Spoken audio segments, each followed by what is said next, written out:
Hi there, this is Professor Shannon Gracey from Maricosta College. Today we'll be covering the product and quotient rules in higher order derivatives. This is from a guided notebook made by myself and Beth Powell. You can find it on www.mathchick.net, and it created using the Larson and Edwards Calculus 1 text. So here we go. You can look at our goals of what we're going to accomplish today. Basically, we're going to be learning about the product of two functions rules, the quotient of two functions rule, and finding the derivative of a trig function in higher order derivatives. So why don't you guys go ahead and warm it on up. These are from the last section. So pause the movie, warm it on up, and let's see how you do.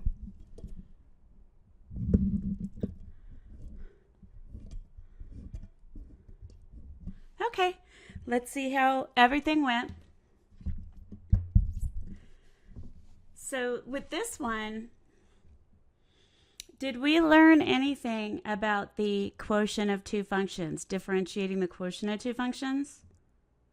Good. No, what we did learn was we learned that the derivative of a sum or difference of functions was equal to the sum or difference of the derivatives. So let's go with that, along with some of our other basic rules. First of all, we need to rewrite f so that it follows one of the basic rules that we've already learned. So we haven't learned anything about the quotient of two functions as relates to derivatives. So what we need to do is, great, divide through by x to the 1/2, which is what square root of x is, and then use the rule for the sum or difference of functions when you're differentiating. So here we go.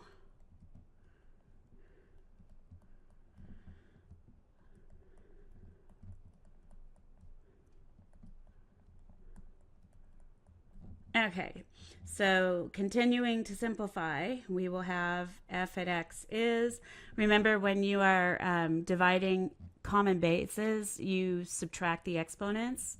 So we'll get 3x, 2 minus 1/2 is 3/2, and then minus x to the positive 1/2, and then plus 2x to the negative 1/2.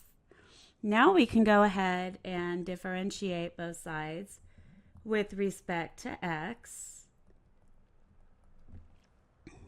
And we'll have f prime of x will be our left side.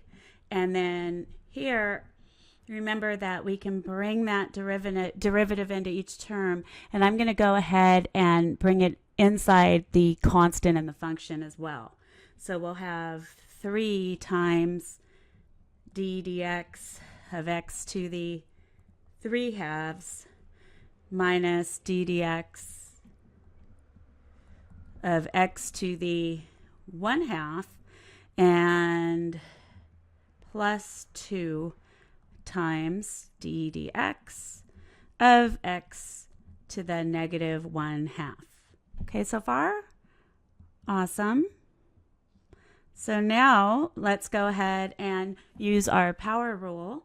So f prime at x will be equal to 3 times, and then we'll have 3/2 times x to the 3/2 minus 1. And we'll have minus 1/2 times x to the 1/2 minus 1. And lastly, we'll have plus 2 times negative 1/2 x to the negative 1/2 minus 1. Good so far? Awesome. All right, so f prime at x, simplifying, will be 9/2 x to the 1/2, because 3/2 minus 2/2 is 1/2, and then minus 1/2 x to the negative 1/2, And then 2 times negative a half is minus 1. And then we'll have x to the negative 3 halves. Okay, so far? Perfect. So now let's get, one happy fraction going on. So what I'm going to do here is I'm going to go ahead and I'm going to factor out a 1/2 x to the negative 3 halves. And then I'll be left with 9, because 9 times a half is 9 halves. And then x to the what? So x to the negative 3 halves times x to what power gives you x to the 1/2? Good. Wouldn't it be x to the 4 halves or x squared? Perfect. And then we'll have minus 1 x to the 1. And then we will have minus 2. And then we've taken care of the x to the negative 3 halves. If you're more comfortable, you could have just multiplied, you could have just gotten a common denominator of x to the 3 halves in that denominator if you prefer that method. So cleaning it all up, so we have one happy fraction with positive exponents. We're going to end up with 9x squared minus x minus 2 all over 2x to the 3 halves. Okay? Now, why do I do this? Because it makes it easier to find the zeros of the derivative function, and it also hones your algebra skills. All right. Let's see how you did on this next one. So have we learned anything about a power rule that has some function of x in there instead of just 1 times x to the 1 power? Good. No, we haven't. So what can I do with this guy? Great. I can square this out. So remember, what does this mean? This means 5x minus 3 multiplied to itself 2 times. So g at x is equal to 25x squared minus, I think we'll have 30 x's, and then plus 9. Now, differentiating both sides with respect to x, we will have g prime of x on the left side. And remember, you can bring that derivative into each of those terms. And simultaneously, I'm going to factor out that scalar of 25 and then negative 30. And then we won't have to worry about the 9. So we'll have this guy here, and then minus 30 times d dx of x. And remember, just so you don't get confused, that's x to the 1 power. And then plus d dx of the constant 9. Okay, so far? Perfect. So g prime at x will be equal to 25 times 2 times x to the 2 minus 1, using our power rule, minus 30 times x to the 1 minus 1. And then what will we get for the last? Great. Remember that derivative means slope, and the slope of a constant is 0. All right. So continuing, we will have g prime of x is 50x to the 1 minus 30, write this more neatly, times x to the 0, which is just 1. So we're all done. Good so far? Awesome. All right. So next up, we've got your favorite, trig. And we'll have, with this one, can we just distribute that cos throughout the x minus pi over 4? How about the c? Or the s or the o? All right, I'm just messing with you. No, we cannot. That's a heck no. So what is another skill that we can use? Great, trig identity. So remember, the cosine of a difference is equal to cosine A cosine B times cosine B plus sine A sine B. So that's the formula we're going to use. And so let's do it. We're just going to rewrite x here, or f rather. And we will get, good, cosine at x times cosine at pi over 4 minus sine at x times sine at pi over 4, which is cosine at pi over 4, remember, is root 2 over 2, and we'll get times cosine at x minus root 2 over 2 again for sine at pi over 4 times sine at x. So now differentiating both sides with respect to x, we will have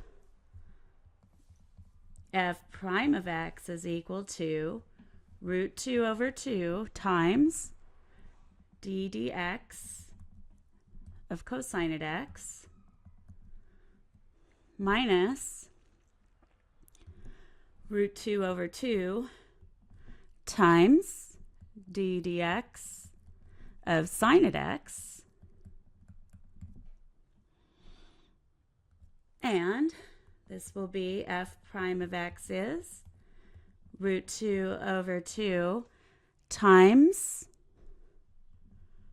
good, negative sine at x, and then minus root 2 over 2 times cosine at x.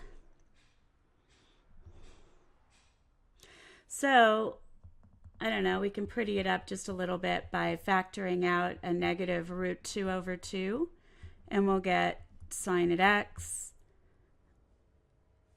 plus cosine at x. And we're done. How'd you do on this guy? Awesome. Alrighty, so let's see what we've got next in store. So now we're going to learn something about the product rule. So basically the product of two differentiable functions f and g is itself differentiable. But it's going to be a little more complicated than the product of a limit of two functions. So here's your formula. We're going to go ahead and we're going to do the proof on this one. We're going to do the proof for just the product of two functions, but it turns out it extends. And one thing that you're going to want to remember is if you are differentiating the product of two functions, you end up with two terms. This is a way to check yourself. So basically you get the derivative of the first times the second plus the first times the derivative of the second. I have them commuted around a little bit, but that's fine for the product rule. So basically, as long as each of these factors is differentiated once and the rest of them unchanged, multiplied to each other, you basically can keep on applying this rule. So if you had the derivative of three functions, how many terms would you end up before simplifying? You'd end up with, great, 3 terms. How about if you were differentiating the product of 5 functions? Great, you'd end up with 5 terms before simplifying. So let's take a look at this proof and then go from there. So here we go. If we let h of x equal to this product, f of x times g of x, then h prime of x will be equal to, so just doing our regular limit definition, we'll get the limit as delta x approaches 0 of f at x plus delta x times g at x plus delta x minus f at x times g at x all over delta x. Good so far? Awesome. So now what we're going to do is this little math trick. Because basically we need to, remember that you're allowed to add 0 to anything and you still get the original back. So it might look a little more complicated, but it's an equivalent expression. So this is what we're going to do. We're going to take the limit as delta x approaches 0 of f at x plus delta x times g at x plus delta x.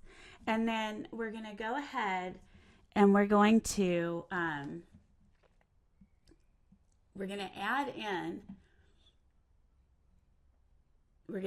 and subtract. Actually, we'll subtract first. So we're going to subtract f at x plus delta x times g at x. And then we're going to add that same thing. So see, we've just really added 0 to this once we, complete the other part. So this is going to be plus, actually, what was missing? Just our minus f at x times g at x. And this is all over delta x. Okay, so far? Great. So now, do you see with the first two terms, sloppy today. So for the first two terms, we basically have a common factor of f at x plus delta x. So I'm going to take the limit as delta x approaches 0 of f at x plus delta x, and I'm going to factor that out, and I'm going to be left with g at x plus delta x minus g at x. Does that look familiar at all? And then for the second one, what could I factor out for the second two terms? Great, I could factor out a g at x. So if I add g at x and I factor out g at x, I'm left with f at x plus delta x minus f at x. And this is going to be all over delta x. Okay, so far? Awesome. So now h prime of x will be the limit as delta x approaches 0 of. So I'm going to do a little bit of properties of limits combined with algebra. So here, basically, do you see that I can rewrite like so?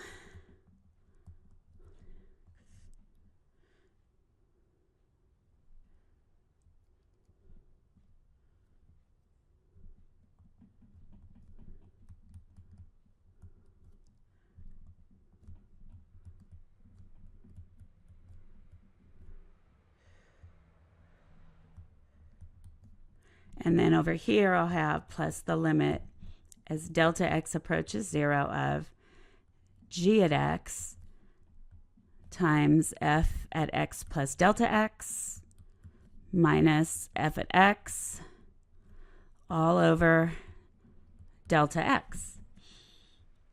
So now what we'll have is this. H prime at x equals, so in the above one I used the fact that the limit of a sum was the sum of the limits, And so now I'm going to use on each of these the fact that the limit of, I'm going to use a combination of direct substitution and then definition of the derivative. So here, if I use, let's see, so this is what it'll look like. The limit as delta x approaches 0 of f at x plus delta x times the limit as delta x approaches 0 of g at x plus delta x minus g at x all over delta x. So this is equivalent to that first limit above. These two limits are, because remember, the limit of a product is the product of the limit. Then I'm going to have plus the limit as delta x approaches 0 of g at x times the limit as delta x approaches 0 of f at x plus delta x minus f at x all over delta x. Good so far? All right, so now here we go. By direct substitution, the first limit is going to be good. F at x plus 0 times what?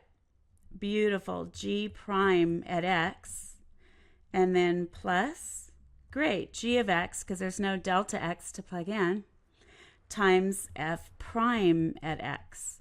So this is how everything matches up.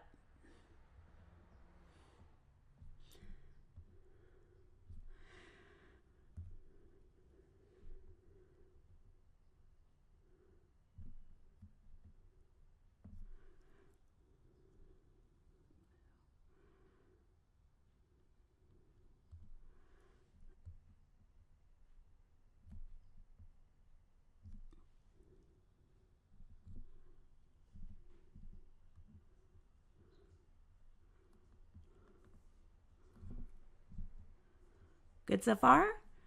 So, of course, what's this going to give us at the end of the day?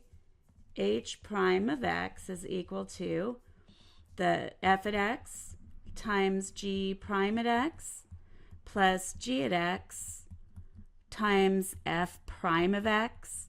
Now, and we're done with the proof. Now, I just wanted you to notice that these are commutative. And so, basically, the way I've given you the formula is this way. So actually, let me just grab this guy so I can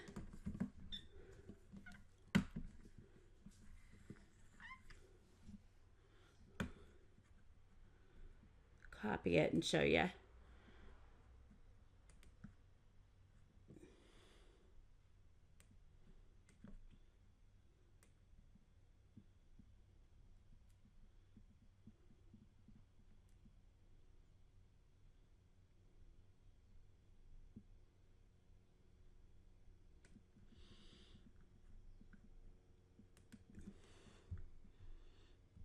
Okay, so here is the formula as it shows in the theorem.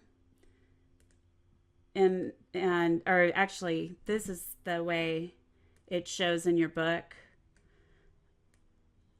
But I gave it to you a different way, and I have a reason for it, because what'll happen is when you learn the quotient rule here shortly, it'll be easier to remember if you learn the product rule like this below. So if you notice, f prime of x times g of x, multiplication is commutative and addition is commutative. So basically I commuted the factors and then I commuted the terms to get an equivalent expression down here.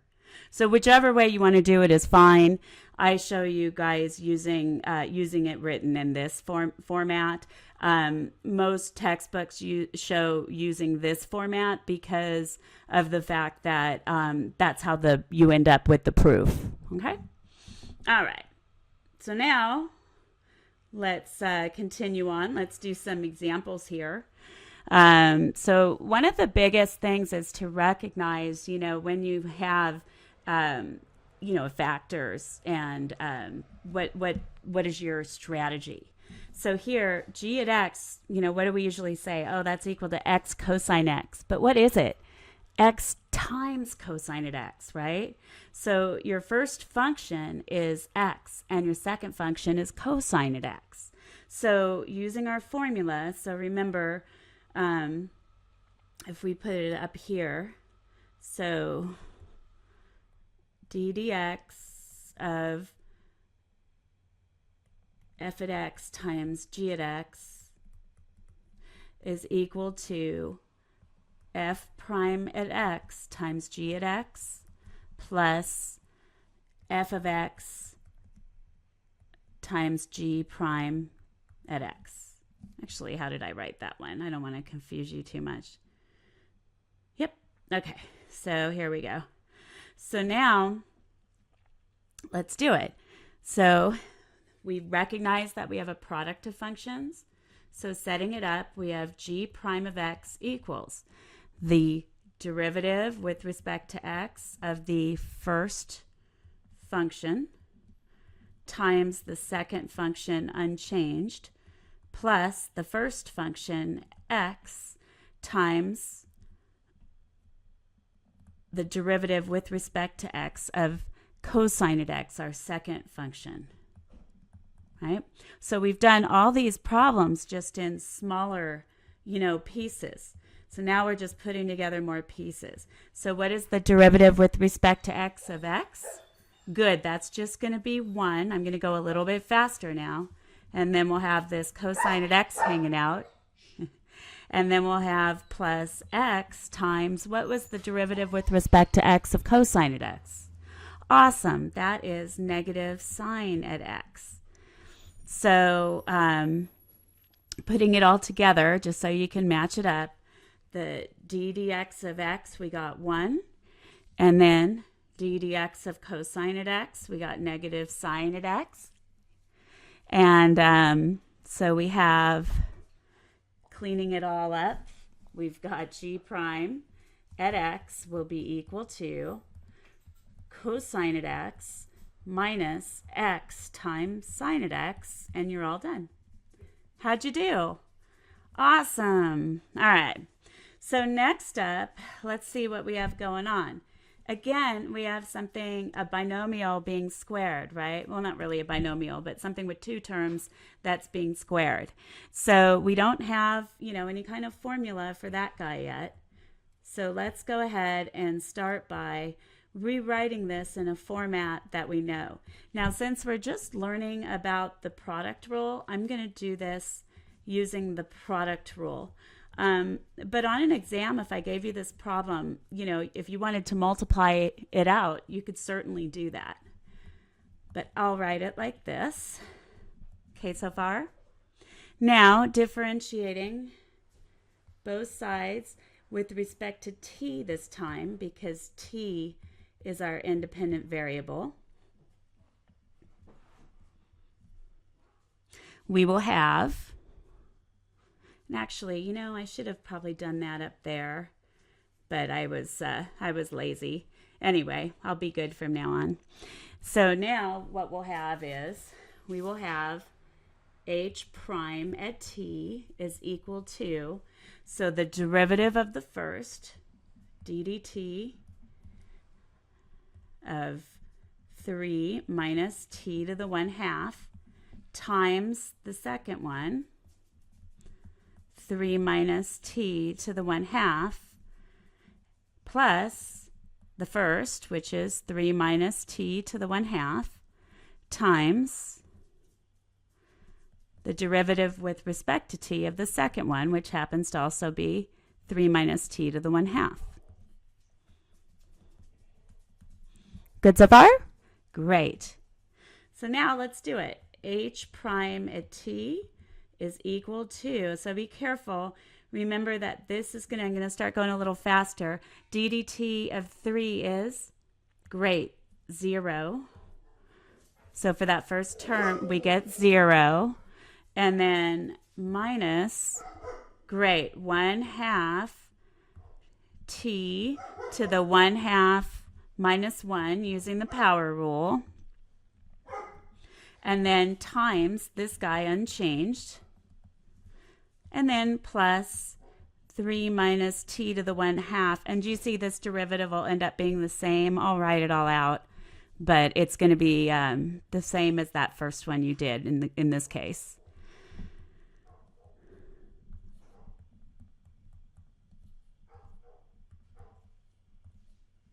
Alrighty, we good so far? Great.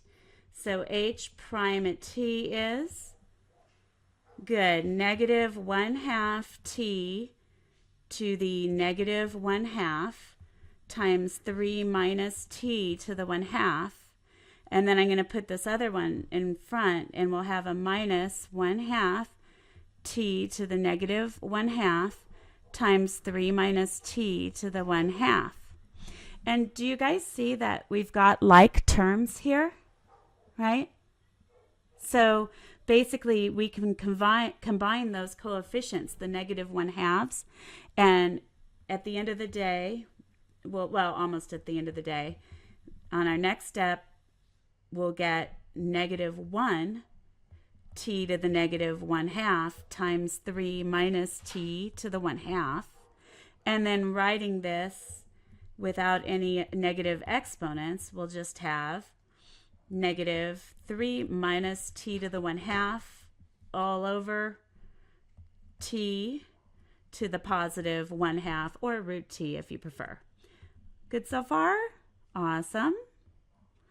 All right, and then just so you can match everything up, notice that this derivative here was equal to this. And this is the same, right? Because it was the derivative of the same expression, right? And we're good to go. Okay, so why don't you guys try part C? You don't have to simplify at the end. So give this one a shot and see how you do.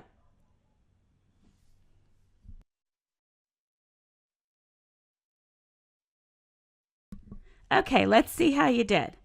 So if I differentiate both sides with respect to x, remember that the trick was I needed to differentiate each successive factor, right? And then multiply that derivative with the other ones unchanged. So let's start out with the differentiating the first one with respect to x.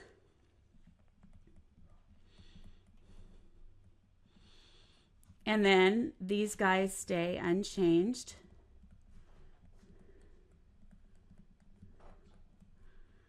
And then the next setup would be, now the first one will stay unchanged, and we'll be differentiating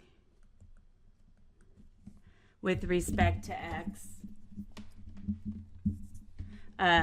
The second term, which is x squared plus 2. And then we multiply to that the third guy. And then I'll do the next one down here. We've got the first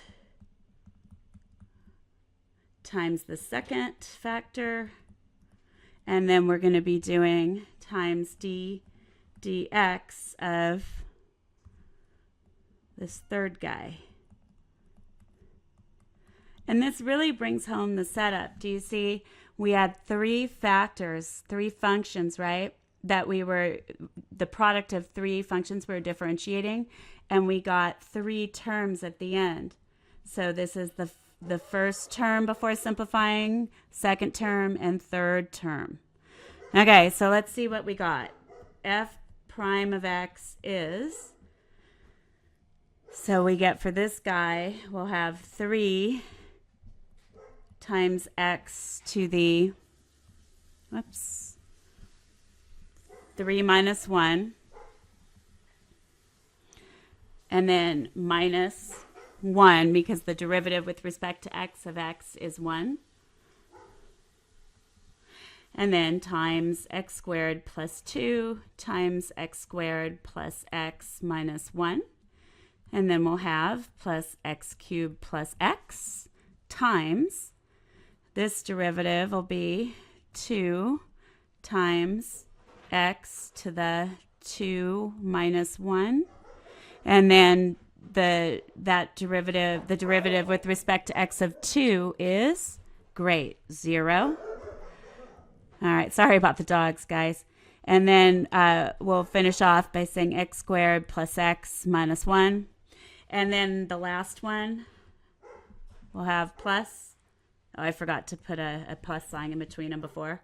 So plus x cubed minus x times x squared plus 2, and then times 2x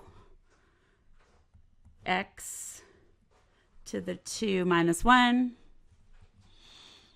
And then we'll have plus 1 for that next derivative, and then minus 0 for that last term within that factor.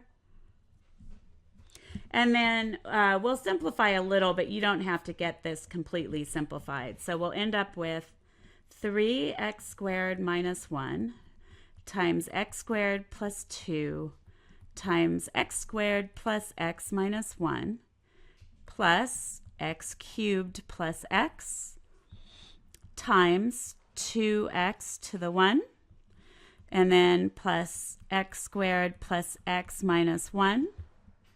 And then we'll get plus x cubed minus x times x squared plus 2 times 2x plus 1. And we're all set. Groovy? All right. So next up, we'll be covering the quotient rule. So go ahead and read that guy over, and then I think we should do the proof of it.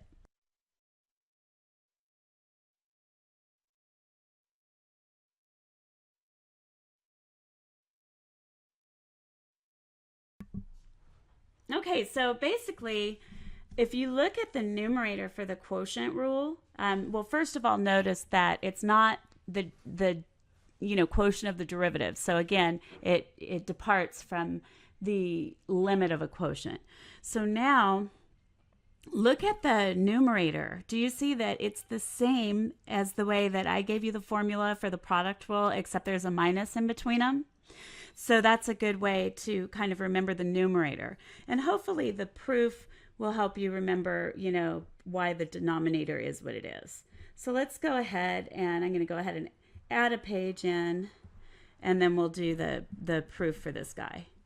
All right, so here we go.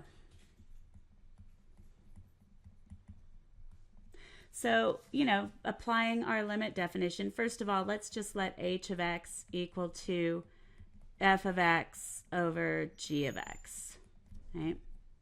So h prime of x is equal to we've got our limit notation we need to do. The limit as delta x approaches 0 of f at x plus delta x divided by g at x plus delta x minus f at x divided by g at x all over delta x. And this is the limit of this whole thing. So h prime of x equals, first of all, let's clean this up a little. Let's get a common denominator. So do you see that the first term you would need to multiply by g at x over g at x? And the second one you'd multiply by g at x plus delta x over g at x plus delta x? Good.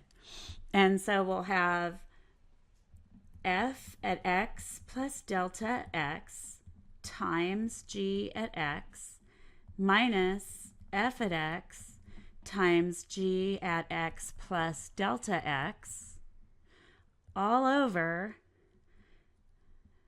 g at x plus delta x times g at x. And then I'm going to take care of that delta x by multiplying by the reciprocal, 1 over delta x. Good so far? Awesome. Now, again, we're going to do a bit of a trick. We're going to add 0, okay? So this time what we're going to do is we're going to subtract and add f of x times g of x, right? So we'll get h prime of x is equal to f at x plus, oops, and I forgot my limit notation. Need to say bad teacher on that one. So h prime of x was the limit as delta x approaches 0. So we'll have the limit as delta x approaches 0 of f at x plus delta x times g at x, and then minus f at x times g at x plus f at x times g at x. And then we'll have minus f at x times g at x plus delta x all over g at x plus delta x times g at x, and then times 1 over delta x. Good so far? Awesome. So now we have h prime of x equals. So do you see that the g of x plus delta x and the g of x, there's no issue with that zeroing out as delta x approaches 0? So I'm going to pull that out and use the fact that the limit of a product is the product of the limits.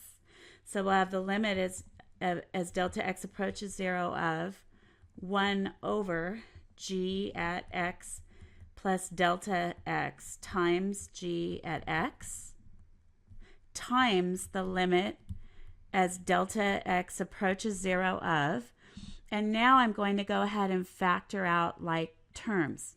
So if I factor out a g of x from the first two terms, I'll be left with f at x plus delta x minus f at x, which is what I was looking for, right?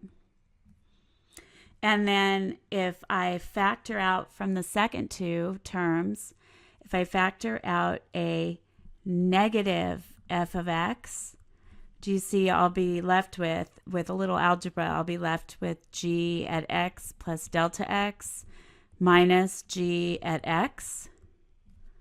And that's all over delta x. Good so far? Perfect.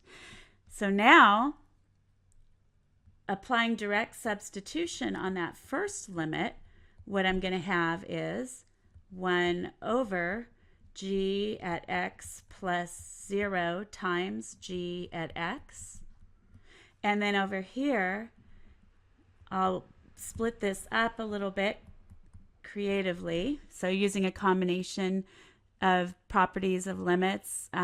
So we'll have the limit as delta x approaches 0 of g at x times f at x plus delta x minus f at x all over delta x, and then minus the limit as delta x approaches 0 of f at x times g at x plus delta x minus g at x all over delta x. And now we're getting somewhere. So h prime of x is equal to, do you see that this is going to be 1 over g at x, the quantity squared? Good. And then I'll have that times the limit as delta x approaches 0 of g at x times the limit as delta x approaches 0 of f at x plus delta x minus f at x all over delta x. And then I'll have minus the limit as delta x approaches 0 of f at x times the limit as delta x approaches 0 of g at x plus delta x minus g at x all over delta x. Good so far? Awesome. So here we go. We're all ready now. H prime of x will equal to 1 over g at x, the quantity squared, times the first limit will just be g at x. And then this is going to be beautiful, f prime at x. And then minus, great, f at x times g prime at x. So this is how the limits all match up.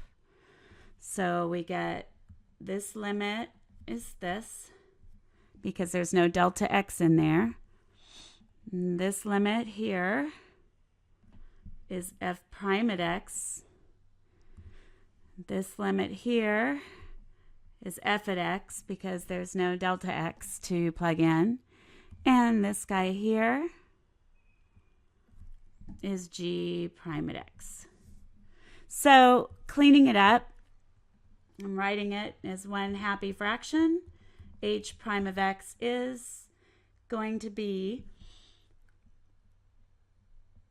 f prime of x times g of x minus f at x times g prime of x. I just commuted the first two factors in the, I did f prime of x times g of x instead of the other way around.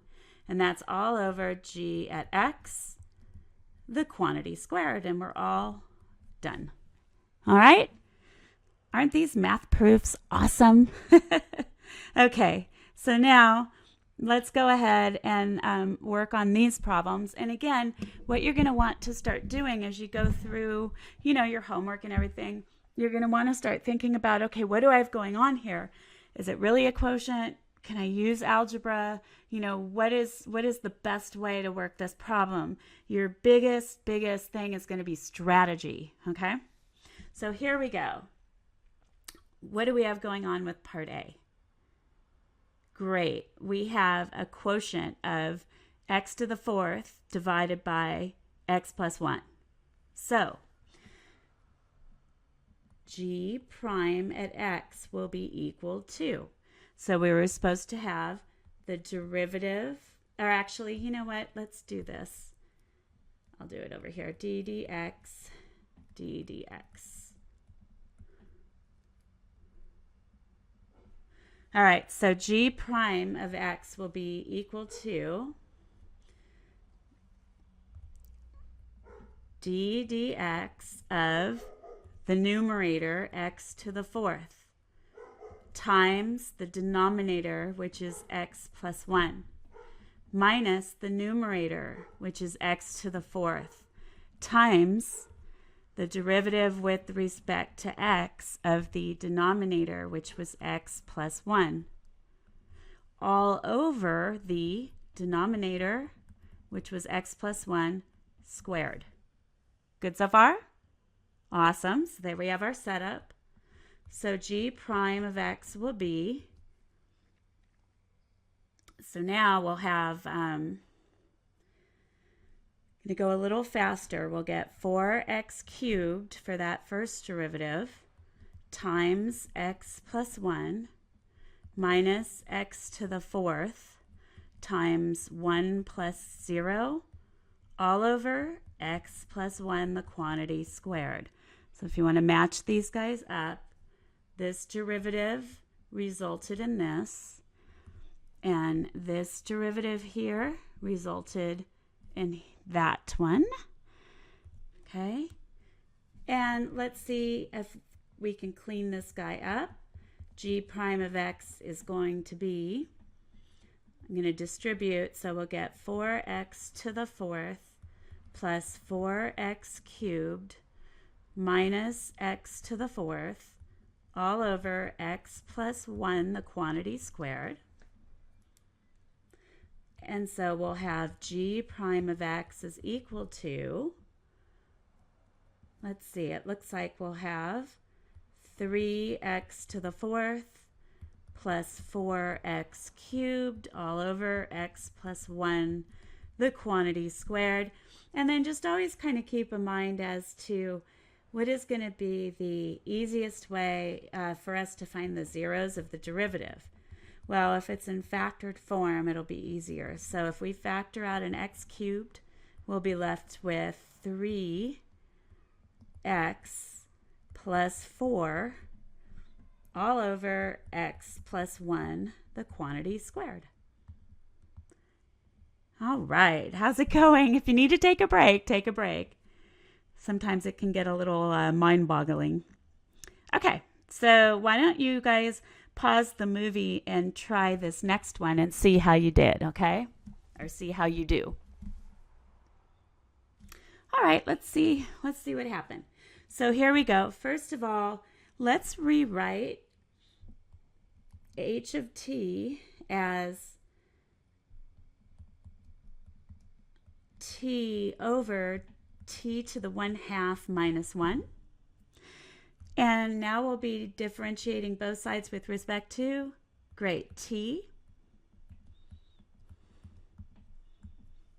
So on the left side, we get h prime at t. And on the right side, here's our setup.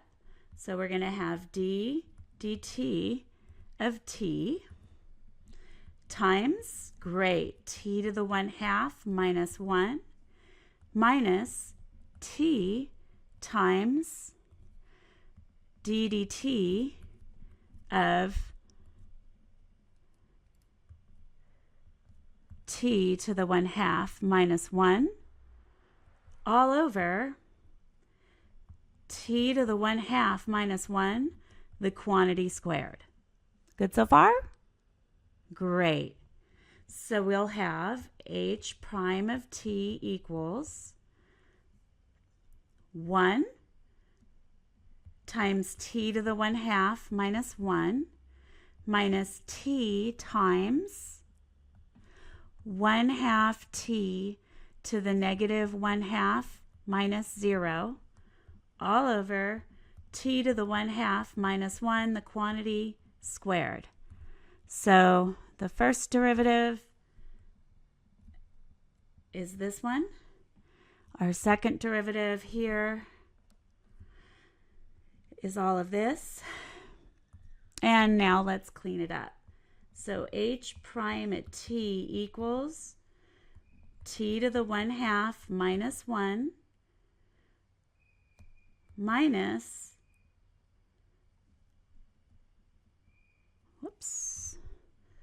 when I multiply t to the 1/2 t to the negative 1/2, I'll get 1/2 t to the positive 1/2, and then the minus 0 just goes away, right? And then this will be over t to the 1/2 minus 1, the quantity squared.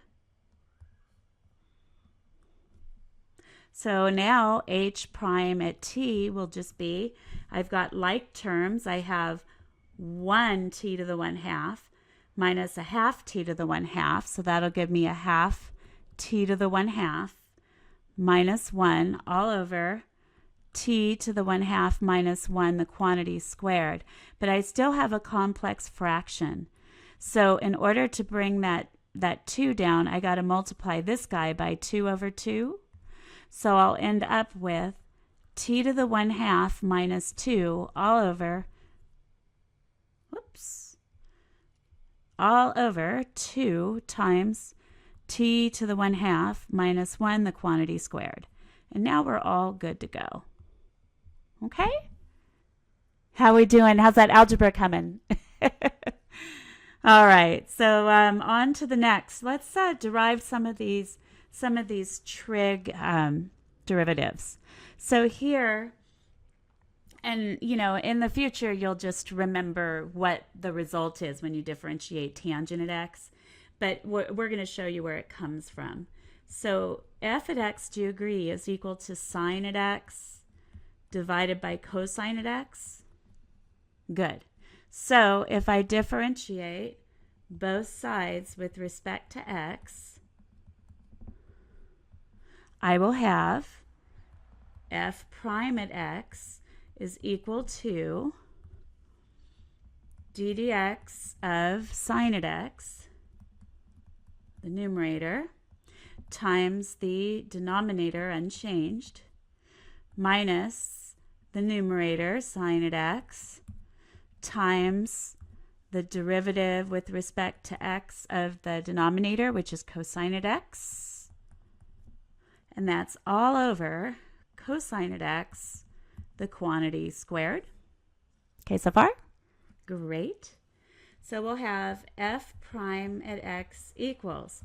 So the derivative with respect to x of sine at x is, great, cosine at x, and then times cosine at x minus sine at x times what?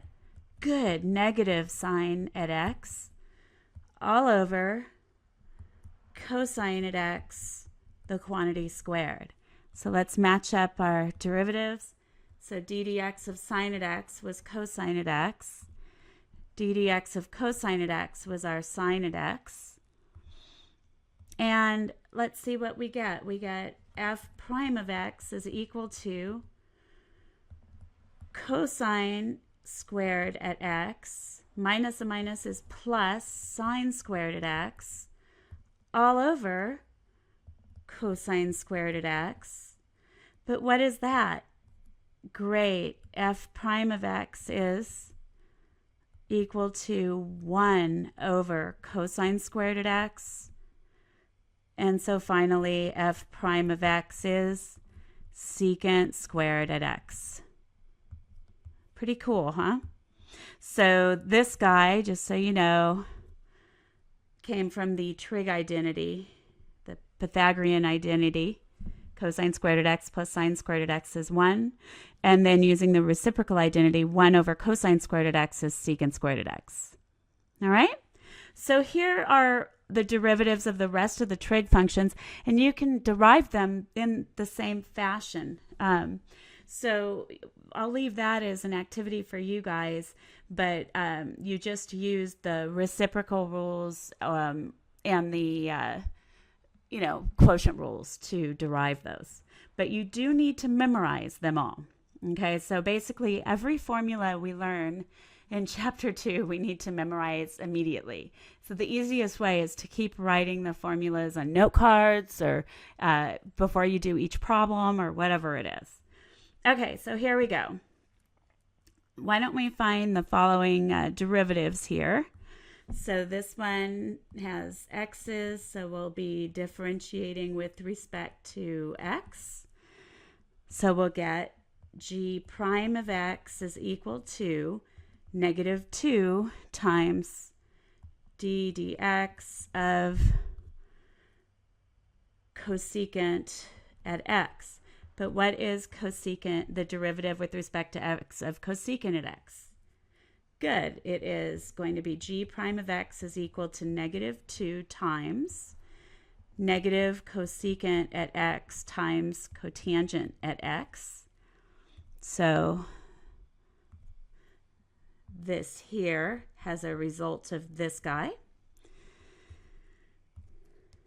And prettying it up, we'll end up with positive 2 cosecant at x times cotangent at x. All right, so why don't you guys try the next one? And remember to analyze it. I mean, what does that mean? What is cotangent at t, the quantity squared? What does that mean? Great, it means you're multiplying cotangent at t to itself twice. So let's see how we did. So h at t is going to be cotangent at t times cotangent at t. And we're differentiating with respect to t, since that's our independent variable. So on the left side, we get good h prime at t. And then on the left side, we use our product rule. So we're going to have d dt of cotangent at t times cotangent at t plus cotangent at t times d dt of cotangent at t. All right, so moving right along, what do we get? If you look at your formulas, derivative for our cotangent function is negative cosecant squared at t this time. So we will get negative cosecant squared at t times cotangent at t plus cotangent at t times, again, negative cosecant squared at t. And it was that same derivative. These were the same. So they get the same output. And we'll have h prime at t. Notice you're going to have like terms. So we'll end up with negative 2 cosecant squared at t times cotangent at t. And we're all done. Okay, so now let's see. What do we have? One more or two more? One more of these. So go ahead and try this guy. See how you do. Okay, so now differentiating both sides with respect to s, we will have r prime at s is equal to dds of secant at s times s minus secant at s times dds of s all over s squared. So r prime at s will be good. Secant at s times tangent at s times s minus secant at s times 1. Good. All over s squared. So this derivative results in this. And this guy is just 1. And then cleaning it up a little bit, we'll get r prime of s is s times, let's see, actually we can, instead we're going to factor out a secant at s. We'll be left with s times tangent at s minus 1 all over s squared. Are we good? Great. All right. So now higher order derivatives. So recall that you can obtain velocity by differentiating a position function. So you can obtain an acceleration function by differentiating a velocity function, or you could also think about that acceleration function as the second derivative of the position function. So basically, remember that the velocity function v at t was equal to s prime at t, and a at t is equal to v prime at t, which would actually be s double prime at t. So again, okay, so let's check this out. An automobile's velocity starting from rest is v at t equals 100t divided by quantity 2t plus 15, where v is measured in feet per second. So we want to find the acceleration at these different values, right? But let's work instead at finding the acceleration function. So remember that v prime at t is equal to a at t. So a at t, acceleration at t, is going to be equal to d dt of 100t divided by 2t plus 15. So we'll get a at t equal to d dt of 100t times 2t plus 15 minus 100t times ddt of 2t plus 15 all over 2t plus 15, the quantity squared. So we'll get A at t equals 100 times 2t plus 15 minus 100t times 2 plus 0 all over 2t plus 15, the quantity squared. So this is how the derivatives match up.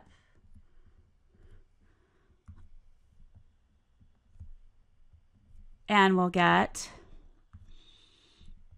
our A at t equal to, when we simplified, you see you'll get 200t minus 200t. So really we just, at the end of the day, we end up with 1500 over 2t plus 15, the quantity squared. Good so far? So let's see what that looks like. So we've got our function right here. So let's go ahead and go down and make a picture of this. Let's get the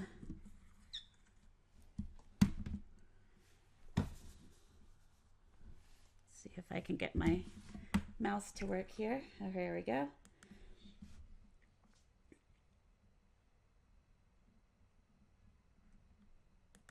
Okay, so let's clear this stuff out. And actually, I'm going to go ahead and I'm going to keep this guy. All right, so our original function, our velocity function, was, I'm going to have it in terms of x, 100 times x divided by, and what was it? It would be 2x plus 15. So 2 times x plus 15. All right, and then we'll have our velocity function over there. Now, let's see, we can get negative outputs, but we would have inputs starting at 0. So let's see what we've got here. I don't know that it's going to need to be that high for our y values. Let's just go with negative 100 to 100 and see what happens, what our graph looks like.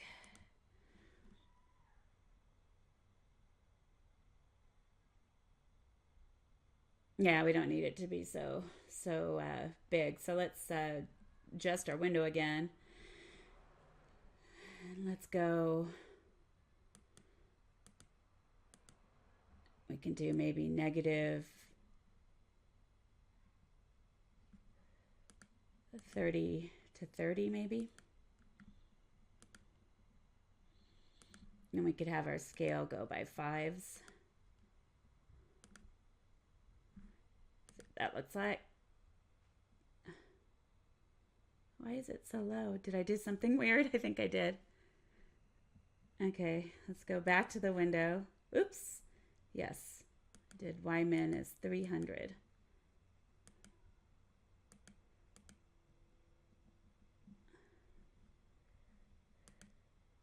Okay. All right, so there's the blue one is our velocity function, and then the green one is our acceleration function.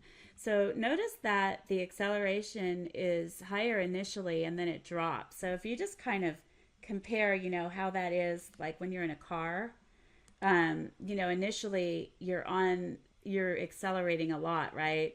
And then you end up decreasing the amount of acceleration once you get up to speed, right? So anyway, this is what our picture looks like for our general graph.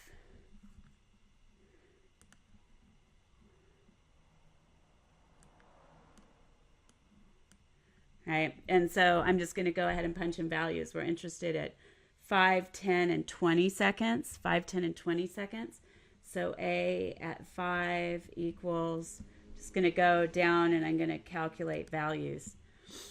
So we're going to go to second trace, gives me calculate value. And don't forget, you want to be on, we're going to do 5, and we want to be on that, not the blue graph, but the green graph.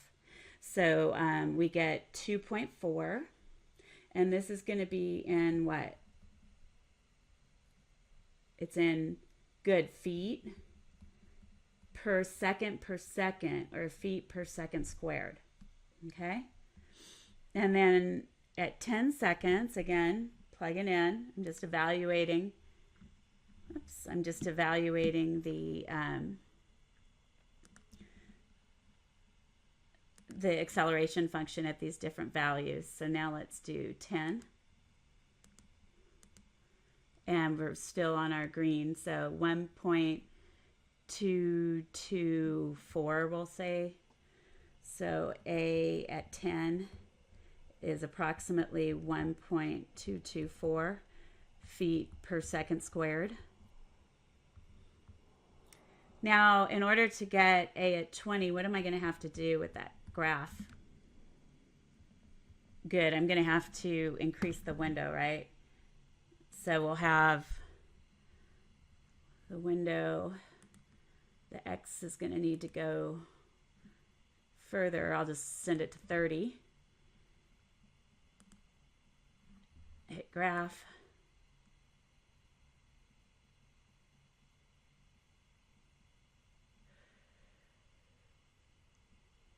And then second, calculate value.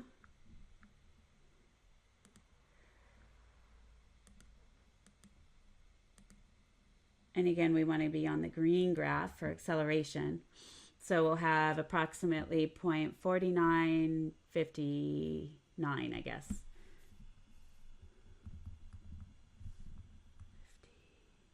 Or actually, we'll just do 0.496 feet per second squared. Okay. All right. So now just some quick notation for higher order derivatives. So remember, first derivative, you had different stuff, right? We had y prime.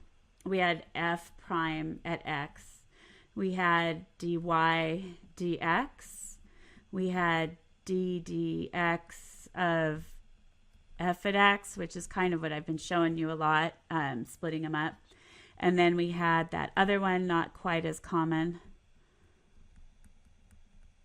Right? So now we'll have y double prime. So initially when you're writing these guys, what you'll have is you'll have these little primes until you get to about 4. Then usually people start writing them a little differently. So this would be f double prime at x. This is going to be d squared y over dx squared. This is going to be d squared over dx squared of f at x.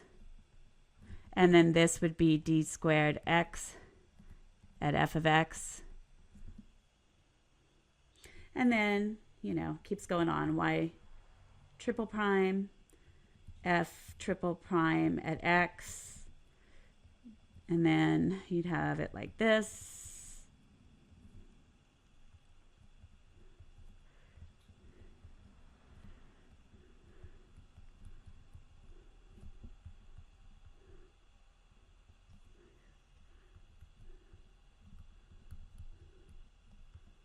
And then now when you get to the fourth derivative, if you see, a superscript, a number in superscript in parentheses, that means that number or derivative.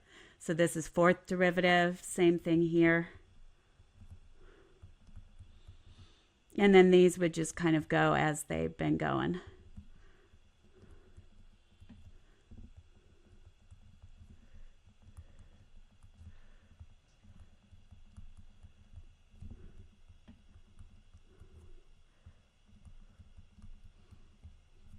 And then nth derivative, finally,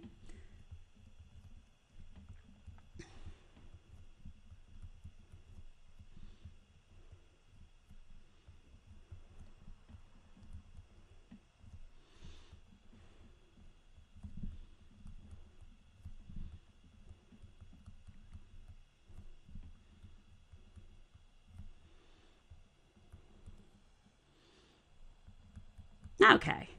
So let's take a look at some problems. All right. So we're asked to find the given higher order derivatives. So here, the first derivative, or the original function is f at x equals 2 minus 2 over x. And we're asked to find the third derivative. So here, f prime of x, right? If you evaluate, this will give us our first derivative. Do you see that?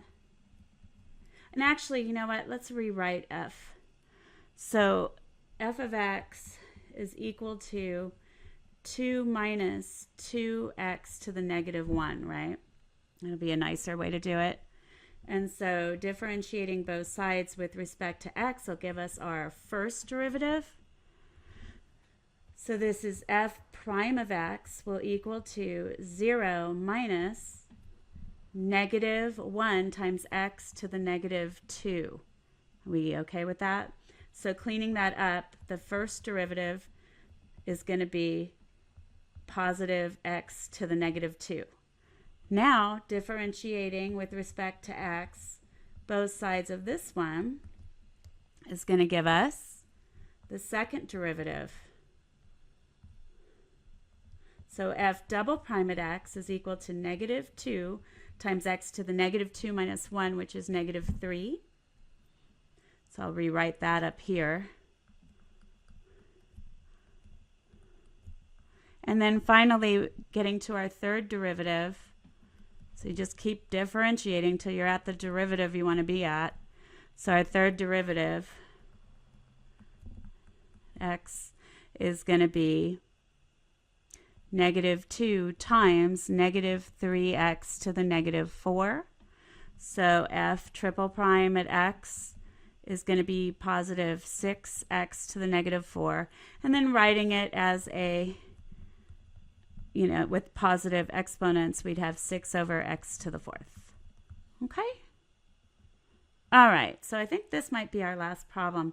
So why don't you try this next guy, and then it's sure going to be time for a margarita, isn't it? Okay. Now, recognize you're starting with the fourth derivative, and you want the sixth derivative. So how many times would you have to differentiate? Beautiful. You just have to differentiate twice. So pause the movie, see how you do. Alrighty, let's see how you did. So d dx, both sides, is going to give us the fifth derivative at x, and that's going to be good, secant squared at x. But now, notice that in order to get the sixth derivative, right, we're going to have to write this as secant at x times secant at x. So differentiating both sides with respect to x. And we'll be learning, more stuff on our next lesson where we won't have to do that. It's called the chain rule. So the sixth derivative at x is going to be, d dx of our secant at x times the second one, which is also secant at x, plus secant at x times our d dx at secant at x.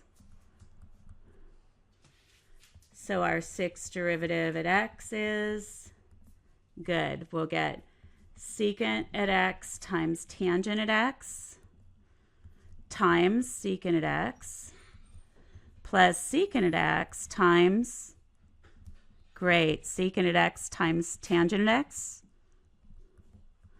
And just so you can match it up, these are the derivatives. Remember, they're the same because we were multiplying. We were multiplying the same thing to itself, same factor to itself. And so notice we've got like terms. So our sixth derivative for a function ends up being 2 of these secant squared at x times tangent at x's. And we're all done. Okay? By the way, it's super important for you to do the homework for 2.3 before you get to the chain rule. You got to just know everything really well or it's going to be tough for you, okay? All right, have a fabulous day or night, whatever it is. Bye.